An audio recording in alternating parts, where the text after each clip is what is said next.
my life. What's good? What's good? It's your man's BDB. You tuned in to Never Lost Music, man. I appreciate y'all for tuning in. Hey, listen, today we are going to talk about my nigga K. Dot and the chatter that's been going on around the land. They say K. Dot is not a good lyricist, man. This is insane. I never thought I had to have this debate, but it seems like the ultra crazy lyricist. I don't even know if I want to call that because it sounds like this chatter was kind of sparked up by King Los, but I know Lupe was talking that too, man. And this is the insane dumb debate. It's like when you become the top of the mountain, and you know maybe you don't use all. It's like fucking Hove. You know, I dumbed down my bars and doubled my dollars. They are. Hey, listen, Hove told y'all, man. They crucified me for it, but yet they all yell holla.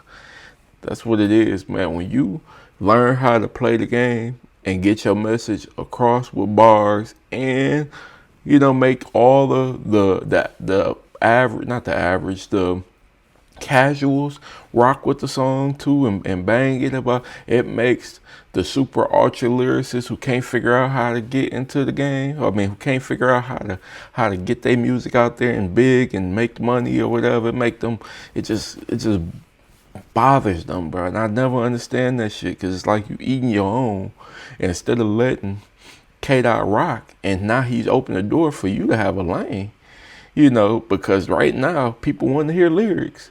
People rap genius and everything now. Everybody want to dig into what lyrics. Like, he just kicked down the door for King Los to possibly get more popular, but then he says this goofy shit. And now, you know, people probably not gonna check for him. I mean, I've never heard a King Los song in my life. But I have heard him rap on different, he freestyled on different stations that I like. I can't even think of the platforms or whatever, but we're going to tune into the Rap Roundtable. I really rock with this show, man. Hey, check them out if you don't tune in to them. Really good commentary. We're going to check out what they got to say, and I'm going to give y'all some commentary on there also. X-ray vision glasses for poker games. Oh, man. Completely out of that realm. King Los, I don't know where he was or if he was on a platform or what. I can't attribute it to anything. But what he said was, he was saying something along the lines of saying that, I think he was quoting Mickey Fax at the time, that you can't be considered nice if you don't have multis. And he was speaking about Kendrick. He said, how can Kendrick be considered the top guy if he's not heavy in the multi game? And I'm like, we still doing this? Man, me too. Big 2025. I'm tired, bro. Kendrick Lamar's, not his underground career, but his industry. What year did Good Kid drop? 2012. So let's say his mainstream industry career is a 13-year career. 2013, you said 2012? 2012. So 13-year career. Section 80 was the year before. Right. 2011. 13-year career. Multiple albums, multiple features, multiple subs and disses. Mm-hmm. And we still in big 2025 questioning whether Kenny can rap at a high level or is a high level lyricist or not. And it's coming from his peers now, because King Los is a rapper, am I right? Yeah. No disrespect to King Los, but this is a bit of a long video, so I'm just so y'all know, I'm gonna speed it up a little bit. Let's go 1.5. Any conversation that matters about bars? Not that I know of. It depends on who's telling the conversation. Generally speaking, is he in any not pockets of people, not like fucking what's homie Kenny Mack? You know what I'm saying? I'll tell you, we don't talk about him. I don't hear no podcast talking about him. Me and my boys that I came up with don't talk about him. Okay. So who's talking about him? All right. Los is like one of those people that's like, no. I kind of felt that same. Like, I've never heard a King Los song in my life. I've heard him freestyling on different platforms, but even the freestyles, I might have been like, oh, yeah, the bar there. He's never inspired me to go listen to a song. Not like Black Thought, not like Ray Vaughn, not like some of the people who blacked out so crazy. I'm like, I gotta hear the music. So, yeah. Known as nice, but nobody gives a shit. Like, no disrespect. You know what I mean? It's like, you kind of just know he's nice in the background. You know what I'm saying? Like, so I'll give him the respect for just generally knowing he's nice. But as y'all said, it's never brought up in a conversation with any existing human. You know what I mean? Even if it's online. You say no real No humans? hashtag real humans. You need to go to the deli with that conversation. Shit me. And, if you happen to come across somebody online that is talking about King Los, they certainly don't have their own picture as an Abby. You know what I'm saying? Oh, man. Holy shit. Feel me? Holy moly, guacamole. That's crazy. They got anime on the shit? Hello Kitty, anime, you know what I mean? Maybe some racially charged shit, you know what I mean? Like, it could be anything, to be honest, you know what I mean? So, that being said, King Lo says this. He's not in any conversation that matters. We'll put it like that. He's Right. in somebody's conversation, but not any that matters. He gets talking about Kendrick. I hate to put anybody's opinion because I hate when people do it to me, but it's like, it feels like hater energy. Maybe he really feels this way, but I've heard from him since. He hasn't expanded or expounded. So, since it raps now. Yeah. King Lo says that Kendrick is not a multi-guy. He's basically calling him a basic lyricist. What are your thoughts? My thoughts are very simple. People are not paying attention close enough. Facts. I think when artists like a Los or King Los, and look, I'm keep it real. Bro, did y'all not just hear him on the Clips album? What was that? I'm just saying. We've had him on the show, but I've heard Mickey Fax say, something similar. And every time that I hear this, I feel like they're just, it's either A, I feel like there's a little bit of hater energy, but I don't want to put that on them, so I'm going to go with B, they're just not paying close enough attention. And when I think that, I'm like, no, but like these are the guys that pay the closest attention. So how are they not seeing and hearing the rhyme schemes and all the alliteration and all the multis, because he does do multis, that Kendrick is pulling off in his lyrics. The thing about Kendrick, though, is that he's not going to attack every song the same way. You know what I mean? Never. It also depends on which project you're listening to and looking at. You have To Pimp a Butterfly, very dense, very lyrically heavy. You have songs like The Black of the Berry. You have songs like Mama. You know what I mean? You have a lot of dense lyricism and a lot of dense imagery in the album. But then you have Damn, that had some songs that, like Humble, that were a little simple, or Love, that were a little simpler in their lyrical makeup. But just because Kendrick doesn't attack every song the same way, and doesn't force the multi-syllabic flow. Even Damn got some joints, Phil, I rock with Phil, I rock with, my favorite song on Damn might be Fear, but it ain't necessarily multis in that. Duckworth, he cook up, Element. Is Element on Damn? I think it is. I'm gonna check it out though. I'm gonna let him keep rocking.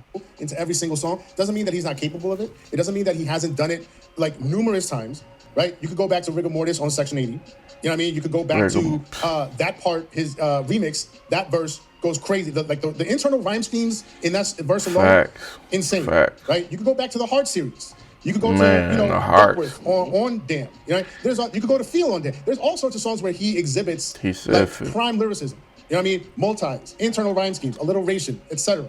But just because he doesn't do it on every single song, certain artists are going to look at him, certain rappers are going to look at him and say, oh, he's not as nice because certain songs are a little bit more basic or simple than others. You know what I mean? Mm-hmm. And I'll cap it off by saying this. Kendrick himself addressed this all the way back in Section 80 before he even blew up. He had a lyric on Poor Man's Dream that said, and don't call me lyrical, because really I'm just a fella that's evil and spiritual.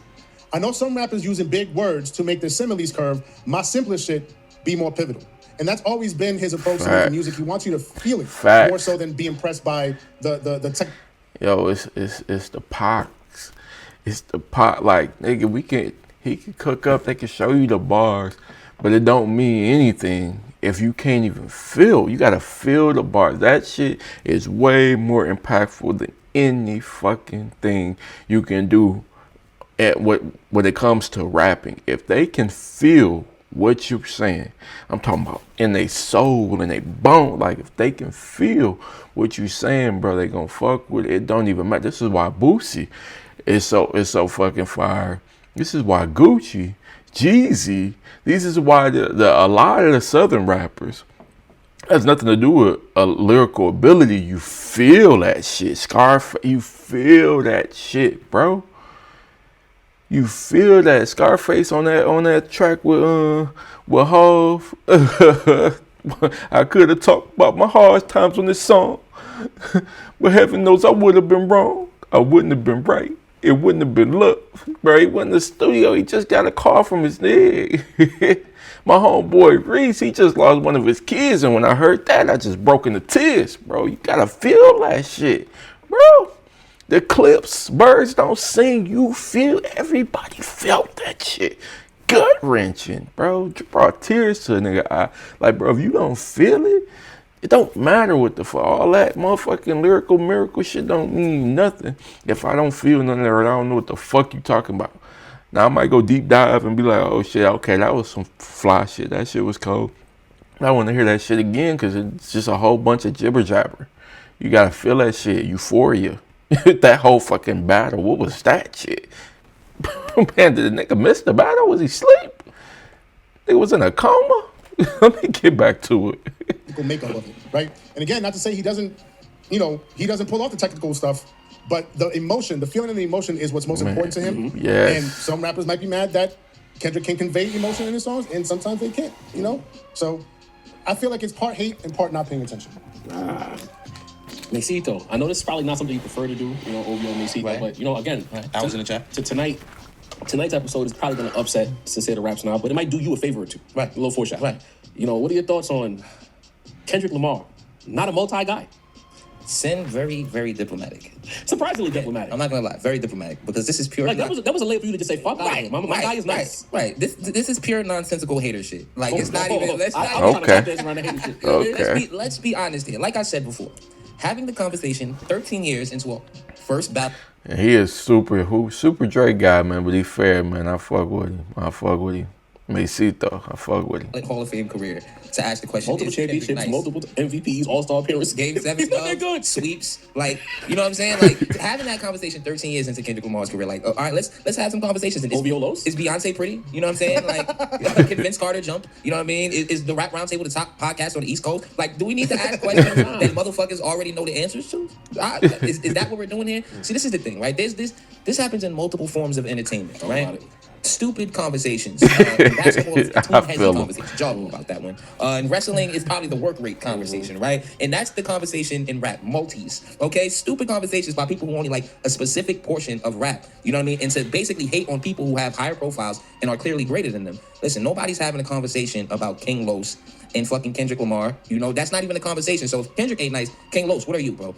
See, the thing is this. Everybody who's a real fan of hip-hop knows a couple things. There's not one form of superior lyricists. There are punchers. There are multi-guys. There are storytellers. There are conceptual guys. There are people who go completely in on like the subject matter. All of them can be super nice. You know what I mean? Is Scarface not nice? I don't remember no Scarface multis. You feel what I'm saying? We just it depends talked on Scarface. what you're trying to convey in your music. And Kendrick Lamar has always done that at the highest level. You know what I mean? Let's not get ridiculous here. And if you really want to talk about it, Kendrick, the thing that's his, superpower is storytelling. And from what I've always read from MCs and other rappers is that being a superior storyteller is actually the hardest part of rapping. Like, it's easy to just be for a dope rapper to go in and spit punchlines in a cipher about Chauncey Billups. You know what I mean? Like, that's a fact. You want to do no disrespect. You feel what I'm saying? Like, that's a big shot like Chauncey Billups. You feel what I'm saying? Like, that's always been the A-level part of MCing in a nice way. But when you get to the type of shit Kendrick has done, weave stories throughout albums, throughout careers, be able to fucking, you know what I mean? Have schemes that go on from the beginning of his album to the end. Can't you play his album backwards then? Like, what the fuck? So this is a conversation. Like, Kendrick can do things. If King Los wants to make the argument that multis is something that he does better than Kendrick,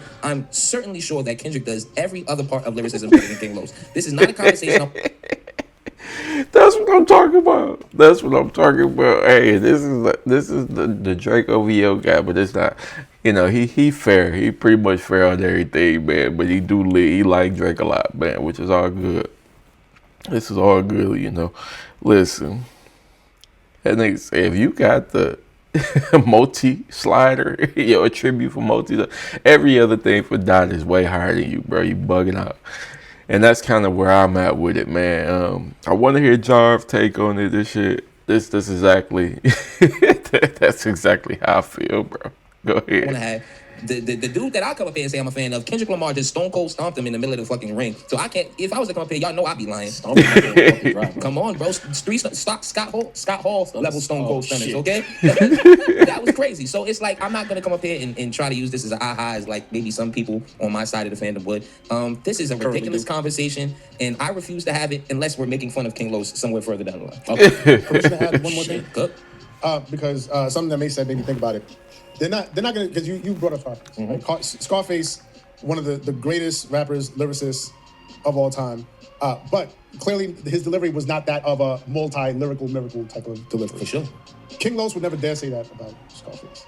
But he feels comfortable saying it about Kendrick. Right. That's why. And the reason for that is that they came up in the same era. And he considers Kendrick a peer. This is where I feel that there's hate injected in that, right? And again, and look, again, he's been our guest on our show. I don't want to speak too ill of him, but Mickey Fax was also in this conversation. We got to get Mickey back up here. It's time for us to converse about a few things. Talk some rap shit. And he also, they all came up in the blog era. Lupe also has choice words about Lupe's the first round pick of the blog era to me. Yeah, before we even knew what a blog was, those types were the ones But who Lupe, propped him we've up. talked about this many times. Lupe has certain thoughts and feelings about Kendrick Lamar as well. You know what I mean? And we feel that kind of is Lupe feel like Kendrick is where he should have been. And he was on his way. He was ascending. He was at the top of the game at one point. Not necessarily the top of the rap game, but in that lyrical miracle space, he was the top of the mountain, and he had super fandom. And then I don't know, after that, I think it was after the second, I don't know what the hell. Lupe just kind of, I think he had some shit going on with the label. I don't really know his story like that, but he was right there, bro. He was cooking up, man. He made some great albums, some solid albums. He was spitting. I fucked with Lasers. I fucked with the one with damn. I think it was it had the song Little Soldiers or something like that. Little Bobby got a gun he took from his dad. I can't even remember the fucking thing. What's that album called? I remember I had that album and Shorty Low album, man. I was banging both at the same time. Yeah, I don't know, but I fuck with Lupe, but he just, whatever was going on with him in the label, whatever, he didn't seize the moment, man. But I'm gonna let him keep cooking. Is there some hate in those statements? And is there some hate in those thoughts? And I feel, that they all came up in the same era, but Kendrick was able to ascend and transcend where they couldn't. I see that. And not Lupe, incredible MC, incredible lyricist. Mickey Fax, amazing lyricist. King Los, amazing lyricist, right? But Kendrick was able to take that formula and mold it into something that transcends, right? Facts. Where they couldn't. All that lyrical miracle, they couldn't make somebody feel something the way Kendrick did. And that's where I'd like to get in here. I got a few points. Let's I'd like to go. make on this subject. Sincere, you've kind of steered me in that direction. Making people feel something when they hear the music, right? No matter what era of rap you can think of, close your eyes, chat, the 50-year-old niggas that watch it, 60-year-old niggas that watch it. We talking about rap specifically. At no era of rap was there a time where a person got on because, he made some shit shake because he was just wild nice.